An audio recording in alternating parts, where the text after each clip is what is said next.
On entend aujourd'hui que les jeunes, par exemple, managers, c'est plus vraiment une ambition. On n'a plus envie d'aller là-dedans. Ambition, carrière, voilà le sujet dont on va parler maintenant. Est-ce qu'on peut conjuguer les deux ou pas? Alors, sujet absolument passionnant. Parce que qu'est-ce que c'est que l'ambition finalement? Quand on regarde bien les choses à fond, on se dit que c'est le désir finalement de s'accomplir au travers de quelque chose. Un métier artistique, en tant qu'ingénieur. La carrière, c'est quoi? C'est finalement se dire j'ai un plan, j'ai une stratégie pour arriver à m'accomplir dans ce projet qui est le mien. Donc oui, on peut être ambitieux, ambitieuse, et carriériste, c'est-à-dire avoir un plan et une stratégie. Quand on utilisait le terme faire carrière, il y a quelques années, en fait, c'est parce qu'on se situait dans un environnement assez stable. On pouvait se projeter dans une entreprise à horizon 10, 15, 20, 30 ans. Est-ce que c'est le cas aujourd'hui? Dans les grandes entreprises privées ou les plus petites entreprises privées, ça devient plus compliqué parce qu'elles-mêmes, elles sont impactées par les changements d'environnement, l'intelligence artificielle, le contexte géopolitique, etc. Donc faire carrière aujourd'hui, ça devient plutôt avoir un cap et puis se dire en chemin, finalement, je vais peut-être réorienter ma stratégie et mon plan de départ pour faire face à ce changement de contexte qui aujourd'hui peut changer très très rapidement.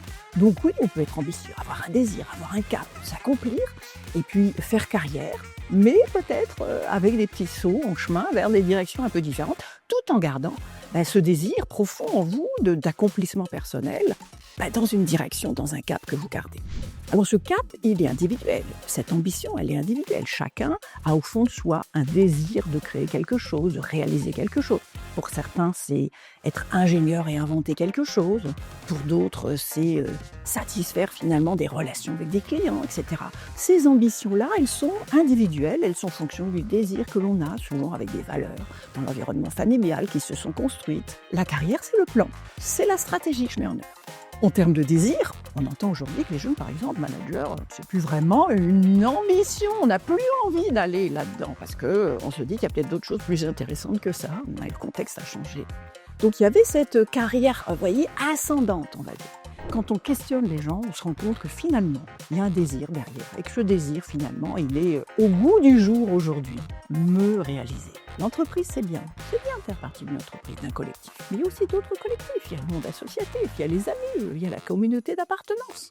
Donc je peux tout à fait avoir multiples projets, multiples plans. Je peux en avoir un dans l'entreprise, un dans le monde associatif, un dans le monde de ma communauté d'appartenance. Et je peux avoir multiples plans, de multiples opportunités. Je peux avoir envie d'aller à l'autre bout du monde, à satisfaire mon ambition, sortir de l'entreprise, créer mon entreprise, transformer cette création finalement en un projet collectif, monter une coopérative, présider une asso.